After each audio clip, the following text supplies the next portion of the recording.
Hello guys, আসসালামু আলাইকুম। সবার কি অবস্থা? কেমন আছেন? আই হোপ সবাই ভালো আছেন এবং সুস্থ আছেন।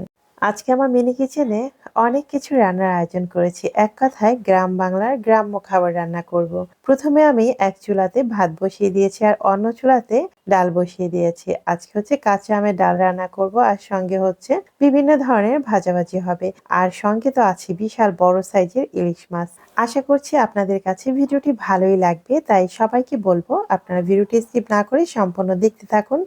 একটা সময় আমি যখন মিনি কিচেনের ভিডিও দেখতাম, তখন ভাবতাম এত ছোট, ছোট হাঁড়ি-পাতিলে কিভাবে রান্না করা যায়? আর এটা কি রিয়েলি রান্না করা যায়? আজকে যখন আমি মিনি কিচেনে কাজ করছি, তখন সত্যিই আমার কাছে মনে হয় কেমন একটা অবাক লাগার মতো কাজ। এত ছোট, ছোট হাঁড়ি-পাতিলে রিয়েল ভাবে রান্না করা আর সেটা সত্যিই রিয়ালিস্টিক। আর এটা আমরা খেয়েও থাকি। দেখেন আমি ৩ টা চুলায় রান্না বসিয়ে দিয়েছি। যেহেতু অনেক কিছু রান্না করব, তাই ভাবলাম সময় নষ্ট না করে একসঙ্গে অনেক কিছু রান্না করব যেহেতু ৩ টা চুলায় বসিয়ে দেই। তো এদিকে কিন্তু আপনাদের সাথে কথা বলতে, বলতে আমার ভাতটা হয়েও গিয়েছে। ভাতটা আমি মাড় গালিয়ে নিচ্ছি। আর এরপর অন্য চুলায় ডাল রান্না করছি। আরেকদিকে বেগুন ভাজি বসিয়ে দিয়েছি। গরম ভাতের সাথে বেগুন ভাজি খেতে কার, কার ভালো লাগে বলেন তো?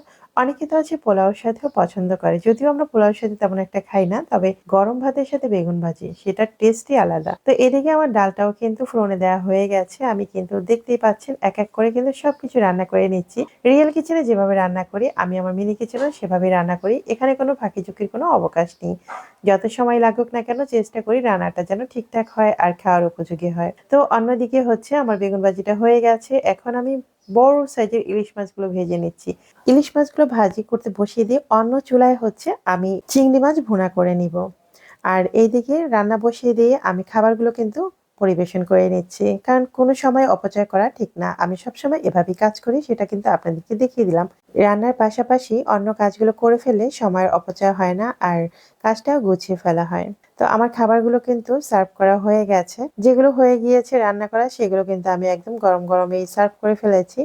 আর এদিক থেকে ইলিশ মাছ ভাজিগুলো কিন্তু হয়ে গেছে। একদম মচমচে করে ভেজে নিয়েছি। কত্ত বড় সাইজের ইলিশ মাছ। আচ্ছা দেখে কি জিভে জল আসছে? তাহলে অবশ্যই কমেন্ট বক্সে জানিয়ে দিতে কিন্তু ভুল করবেন না।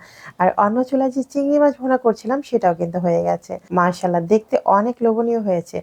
আচ্ছা কার, কার ভালো লাগে এরকম বাঙালি খাবারগুলো? অবশ্যই কিন্তু কমেন্ট বক্সে কমেন্ট করে জানাতে ভুল করবেন না। আর আমার ভিডিওটি যদি ভালো লাগে তাহলে আমার পেজটিকে ফলো দিয়ে সঙ্গেই থাকবেন। আপনাদের একটু সাপোর্ট আমাকে কাজ করার আরো উৎসাহ যোগাবে। তো আজ এ পর্যন্তই। আল্লাহ হাফিজ। টাটা।